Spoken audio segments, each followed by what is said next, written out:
really, like the whole game changed into like ByuL's entire base is like on the other side of the map. And yeah. Lurkers, while they're burrowed, they're cloaked units. They cannot be detected. Observer control is important. And engaging that kind of position, like you talk about controlling that space, is why Lurkers are so powerful in this matchup. So, going to be going into Dust Towers here for set number 2. If ByuL can win this one, he will take the best of 3. And Dust Tower is a pretty interesting map. You know, it's got that backdoor base. ByuL should be pretty happy to just macro up on this map and go head-to-head once again with Trust. So, guys, we're going to jump straight into that game right now.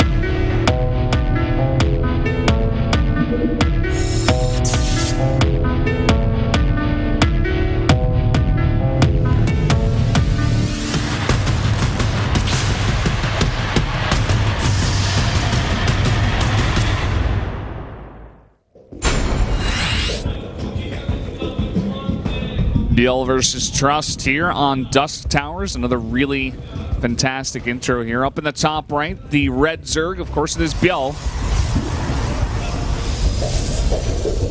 And to the bottom left, in blue, his former teammate, it is Trust. And just the tension in this series between these two players that know each other very well is you know, you can kind of feel it. Yeah, I'm glad that you mentioned that, actually. One thing we did not get to mention from the interview is that ByuL said about Trust that Trust is kind of a wonky player, you know, likes to play some pretty wacky strats from time to time. So ByuL was kind of a bit scared of that, I suppose, just wary of it coming into this game. And right off the bat here, we're actually going to have double gateway, it looks like. Yeah, it's going to be 2 gate adepts. Which means we'll probably see 2 threads about this. Yeah. It's usually when you go 2 gate adept equals 2 threads about it on the internet. And well, people are going to be upset. Oh, you went adepts. I know there's like already some guy on the internet like, you remember last game when Trust made adepts, but he didn't really commit with them? Like, that's why he lost. Like, it wasn't about the lurker control. He didn't use the Protoss OP unit, so that's why he lost, of course. Like, some guy right now is going like, see? He made 2 adepts right from the beginning because he knows. No, it's a quite powerful opening, and the Adept itself, actually, for those of you who have not played Protoss, is actually quite a very difficult unit to control. You know, you make a shade of it, and you send it out. Now, you control the Adept itself and the shade. You can control them together or separately. You can cancel the shade, which means the Adept will not teleport to the shade. See, the Twilight counter here could be DTs or Adept attack speed. We saw this, actually, Trap versus Shine yesterday. It was a very aggressive Adept opening into DTs as the follow-up, because, you know, the Zerg is like, oh, God, there's a bunch of Adepts in my base, and I got to deal with all this. The first thing they're not thinking about, of course, is detection. And that's the follow-up. That's the first thing they're not thinking about. Yeah, the first thing they're not, the last thing they're thinking about. Thank you, Wolf. But the second thing they're not thinking about is their ex-girlfriend at that moment in time. But the first thing is Adepts. Or, excuse me, DTs. Now, this is what I'm talking about. You can control the Adepts while the shade is moving. And if the units go and chase your shade, then you just cancel the shade. So they're already killing quite a few drones here, stopping a lot of mining. Nice micro here at ByuL, actually going to save that last drone at this base. And the Adept is going to go down, so it is going to take away a lot of power from this. Just one Adept. You need 2 to one-shot a Ling or a drone. And this actually, losing these Adepts really weakens the position of Trust, because he's also going for an Adept, it looks like aggression, follow-up with a timing attack perhaps oriented around these resonating glaives, the attack speed upgrade. So this is something that would be difficult for ByuL to scout, but he killed some of the Adepts already, which makes his position a lot stronger. It's just the first step in stopping this. He's got a pretty nice, not the best economy back at home, but he's up at 35 drones, you know, slowly but surely. Looking to drone up here, going to add 7 more. And he knows that there's no anti-air in the space at the same time, so got the Overlord just floating by, seeing what's what in the Protoss base. Now, he wants to deny this base. Killing this probe would be huge. I think he probably could have even committed there, but he decides not to. And delaying this base for as long as possible is such a smart idea for ByuL. That's why he made this many links, and that's why his economy, like you said before, was kind of low, like using the 30s for drones, but now he's up to 46. And these lings are giving him a lot of power here to continue to deny this base. Yeah, it's just really smart to go into that, a bunch of lings and speed, because you can deny the third base. You get so much map control. And at the same time, he's getting a full scout, so he knows 100% what his next move is going to be in response to what Trust is doing. Yeah, so a Baneling Nest coming up here again. ByuL seems to like this as a response to the Adepts. As we saw him build it last game, didn't ever come into use. But, you know, seeing it twice like this means it's no longer a coincidence. He's actually adding this in as kind of a standard response. Stu did not make Banelings in his match last And you know how that story went. Right? Yeah. In a different matchup, but, you know, Baneling's a good unit. You need Banelings. Yes. And, yeah, it's definitely an interesting idea. If you can get Baneling speed, or even just keep them in your base on creep, should be able to do a number to these Adepts. The Adepts are not that fast. Yeah, and like, for example, if you had Banelings here, the Adepts could not push forward this quickly. And it also, if a Shade goes into your main base, all you have to do is sit Banelings on the Shades. Yeah. And then the Shades have to be canceled, or they're just going to teleport to their doom. So it's definitely an interesting concept. He had a huge commitment to the attack speed, which is why these Adepts are so scary right now. 3 Banelings being morphed. Oh man, I don't know about this. He like actually committed so much. That was scary. Like, yeah, he was going straight for the drones. He doesn't even care about the lings here. He's just like, okay, I want to get some damage done to your economy. I know that I kind of have to catch up here, and the lings are going to be easy to deal with in the future because he does have such a does have such a high Adept count in his army already. Now, contrary to what you may have read on the internet, the Adept is a light range unit that, as the longer the game goes on, especially with dealing with units like Lurkers, for example, might not actually end up being the best late game army unit. You're going to need some AoE, you're going to need some support. Charge Zealots, you know, are going to come and support them with base harassment, things like this. But Trust committed a lot of gas to this attack speed. They killed him like, what, 1 drone, then he ran away. It was not a very successful build so far. He's transitioning the Phoenixes to take Mutalisks out of the equation. Like, don't build Mutalisks. It's basically like, when you see those Phoenixes, you go, maybe get a drone or 2, but okay, he cannot build Mutalisks. That's like not an option right now. Yeah, and you know, Phoenix Adept is not all that bad against only Hydras that we are seeing coming out only just yet. No Lurker Den coming out just yet. Yeah. So this composition is going to be good for the mid game against Zerg, especially once he does eventually transition into charge, as he is doing now. And the Adepts are always going to be a great unit defensively, too, versus a comp like this, trying to go up the ramp against those ranged units. They can also shade behind, and they can do a lot of harassment if he gets a Prism out, which, as I say this, like the Prism finishes. He is going into a second Robotics, just like we saw last game. Ooh, nice bit of harass here in the main. Nothing to defend this but a Spore Crawler. When you get that many Phoenixes, it's kind of hard to deal with.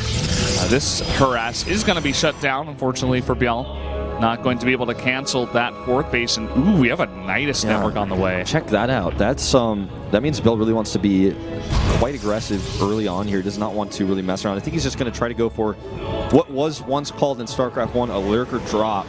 But, you know, drops are still not that viable, especially versus Phoenixes in this case. So one really important piece of information on this map that I want everyone to think about for a second is, where is he going to Nidus? There's one Overlord to the left of the 3rd base.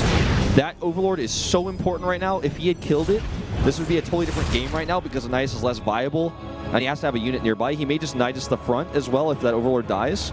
But it's so important that he hasn't seen that. This is another one of those things that going Phoenixes brings to you in terms of utility. You clear out over all the Overlords, you clear out any scouting ability from the Zerg, and he kind of missed that one, as you were saying. Oh boy, Trust almost doing a repeat of last game, throwing away all of his Phoenixes, but this time he's paying attention. That's right. So, just looking at the situation here, this push across the map is quite scary. He's just going to Nidus the front. He's not even going to try to use that Overlord. He doesn't want to show his cards just yet. He's just going to simply use this for reinforcing power. Now, the Queens will come with this most likely. The Observer's highlighting that because the Queens can keep the Nidus alive with Transfuse. They're not exactly the best unit to have in your army. Oh. And he's going to Nidus here at the same time. He can actually go between Niduses. Yeah, this is actually such a cool idea. He can really split up this Protoss army. And we are going to have the lifts coming in. Some Banelings actually rolling through. Going to roll into a bunch of Archons. Not very effective there. This is only Roach Hydra. No Lurkers in the mix. Yeah, where are the Lurkers? They must be in the Nidus, but they're not coming out of here. Now he's going to just teleport from this base to the Protoss' base, and then this Nidus network was not dealt with, and they're just going to stream out here. Now, the other thing is, if Trust doesn't deal with the other Nidus, by the time his army gets home, guess what? Those Hydralisks are going to go back to the third base. Yeah, and they actually have a bunch of units already at that third base. Trust is going to have to split up his army. He loses his backdoor base. He does, you know, thankfully defend that fourth base, but still having a bit of a problem here in the back door of his base. ByuL's just going to engage this because it's pure Hydra versus Phoenix Immortal. So he kills a few Phoenixes, escapes. Now this back door will be destroyed, so he cannot actually teleport back to that base anymore. But what a really cool play here. Basically using Nidus like it was only used occasionally in Starcraft 1 is actually simply a teleportation technique rather than, you know, like something that you would use to like all in your opponent. And he's going to do it again because Nidus networks are impervious to damage while being built. He's just going to keep opening up a back door. Yeah, and look at this. Storm, not enough energy on those High Templar to deal with all the roaches that are coming in. Just trying to tunnel through here and get into that back line. A bunch of the High Templars do go down, some of them morphing into Archons, but still having a really hard time dealing with these roaches. Yeah, this looks to be the beginning of the end here. For Trust because he's taking too much damage. He has no transition point. You know, he's making pure Immortals to deal with this, but there are lurkers on the map. The lurkers finally making some of those. One of them does go down, and he does have an observer in position, but he's taking so much damage to his front line. Really, only Immortals left over. A nice warping, though, in the back here is going to push ByuL back to his base. Yeah, ByuL has a huge army, but not all of it is together, so he needs to be careful about throwing units away for free. That Nidus is still available in the backdoor base. Well, he's making it now, yeah. So it doesn't look like Trust has any vision of this coming down. And in fact, he could get back there into that tech, into the main. He could send some lings in there even. This is so important. He finally starts dealing with this detection back here because that was the big deal. That was what unlocked this opportunity in the first place. Now, units come over here, but guess what? He's going to get on the high ground back here behind this base, and he's going to kill this pylon. He can put lurkers up here, and he can hit that mineral line, and that's going to put Trust on one mining base, and ByuL's taking more bases. Yeah, this is part of the reason why you take the other fourth base generally. I guess he wanted this fourth base to be a bit closer, but you can see some of the weaknesses of taking this one. You could have your mineral line shelled, still no vision up here, up top. And we do have another Nidus Changelings in the main, and he still hasn't dealt with them. Yeah, and because of he can make Overseers basically, that's always going to be a threat, that's always going to be a problem. ByuL is not using Nidus as an all-in, he's used it as a strategy, you know, as like basically an extra tool. Super, super cool. He obviously came prepared today, and I think this may be the last fight. So no, we do have some Zealots pushing through, and actually the Archons and the Immortals sticking with the army, so more Zealots coming through. It's just such a long walk across the map, especially when ByuL has not been spreading creep across the map, so he's been relying on these Niduses, so the reinforcements trickle in slowly. I feel like a big switch to Mutas would be beautiful right now. He has so much money. He's making 26 more roaches versus pure Immortal. I think he's having a bit of tunnel vision, like, I got this, the game's over, I just keep attacking him until I win. I have a Nidus, I can keep reinforcing, but I think a switch to Mutas would be just so powerful right now, but he doesn't have the tech for that. I believe he canceled the Spire like last game. Yeah, he doesn't have a Spire. Look at this. I mean, I'm not sure if it's on camera. There we go. All the lurkers are still not dealt with. 9, 11 probes, 12. He couldn't mine here for so long. Nidus in the main. A nice portion of those probes. He can't kill the Nidus while it's morphing, you know? That's one of the reasons why the Nidus is so powerful in Legacy. You cannot kill it while it's morphing, while it's building. This base is going to go down for free, and then he can actually walk back to his Nidus and then teleport into the main. Look at the army of Trust, totally out of position, dealing with those lurkers. ByuL is just running circles around this guy, man. Making it look easy right now in ZVP with this Nidus play. This is really cool. We're seeing some innovation here. GG. ByuL takes the 2-0 and will advance. Trust is not out. He will go to the loser bracket. Yeah, so he's got another chance, but ByuL, the obvious favorites here, coming through and smashing Trust 2-0. Now, we've only had 3 best-of-3s in Starleague now, but ByuL is the first favored player, the player people expected to go through, who actually did go through and win this. I feel like Trust did not play a bad series. He just definitely struggled to deal with ByuL's aggression. His multitasking failed him at times. Yeah, but there is some promise, I'd say. He's definitely going up against one of these veterans who obviously showed some really fantastic play and technique in that game. Kind of, you know, Terran's got a bunch of drops. The Protoss has got the Warp Prism. ByuL's like, hey, we got the Nidus network. Don't forget about that. And he used that to get into the back and do that damage. Guys, we're going to have the interview now with ByuL here and Hyunga.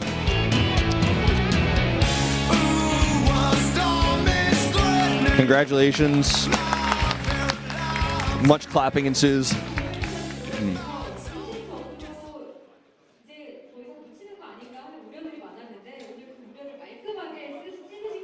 A lot of people worried about you with the new expansion. Like, was he going to be as good as he was in Heart of the Swarm? When he showed that, yeah, I'm still good. I tried to play comfortably inside the booth. And I was really confident because I prepared well for today's match. I had confidence in my strategies.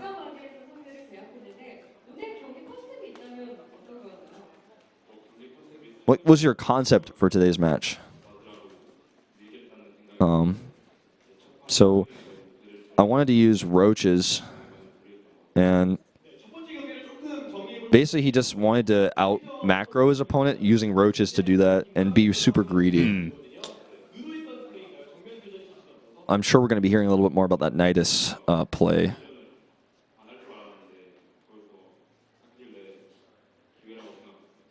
He didn't expect Trust. Oh, so he was surprised that Trust actually went for a base trade in the first game. So he's like, that kind of threw him off a little bit. And he was in his most dire position in the whole series at that moment. And he was able to bring it back.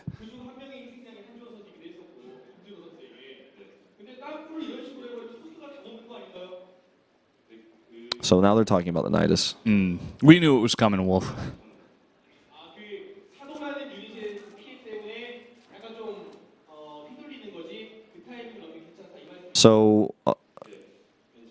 So if you defend against Adepts, when you defend against the Adepts in the early game, then Nidus play can be really, really strong. Nidus. Expressway. That's what it said there. Yeah. So he's basically just saying Nidus is really strong in general, especially if you can defend the Adepts. So basically, like they're saying, like he's like a new railway company. Like he's the express line. Like we have new rail companies popping up in Korea every now and then with new express lines. He's like the Nidus line. Yeah, the Nidus line. That's ByuL. Like go down to the next arena. To get to the next arena, you take the ByuL Nidus line, go out exit 2, and you'll find yourself right in the back of the Protoss You'll base. tunnel out, behind the Korean casters on Don't stage. take exit 6, or you'll end up in the middle of the map where like ByuL's reinforcements are coming. Now that you're in the round of 8, who do you want to face? Both players are Zergs, so I don't really care who I face. Interesting. I don't like ZVZ, but there's nothing I can do about it, so... Yeah. Kind of saying like it's probably not his favorite matchup right now. Probably a bit better than the other ones, and they're both good Zergs. How do you like the new format, referring to the announcement yesterday that it was going to be double elimination? I don't think Ragnarok really likes it because he actually won, and Ragnarok, of course, is his teammate. And the losers get another chance, so he doesn't think his teammate Ragnarok would really like it that much. It's always a bit of an awkward thing when you change a format in the middle of a tournament. Sometimes these things are required, but... And he's saying, obviously, Sue and Innovation really like it. Yeah, they get a second chance, man. Who wouldn't love it?